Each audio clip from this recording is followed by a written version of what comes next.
আল্লাহর ওলিকে ভালোবেসেছো, জীবনে কোনোদিন তুমি তাকে দেখতে পাওনি, ওই ভালোবাসার কারণে তার সাথেই তোমার হাসর হবে। আল্লাহ বলতেছেন, হাদিস শরীফের মধ্যে এসেছে, রাসূলকে যে ভালোবাসলো সে আল্লাহকে ভালোবাসলো, রাসূলকে যে কষ্ট দিল সে আল্লাহকে কষ্ট দিল। নবীর প্রেমিক আলেমকে যে ভালোবাসলো গো, সে যেন আমার প্রাণের নবীকে ভালোবাসলো।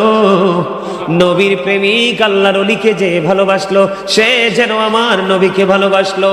আর নবী প্রেমিক বন্ধু নবীর সাথে দুশ্মনী করে যে আলেমকে ভালোবাসলো সে যেন আমার নবীর সাথে দুশ্মনী করলো।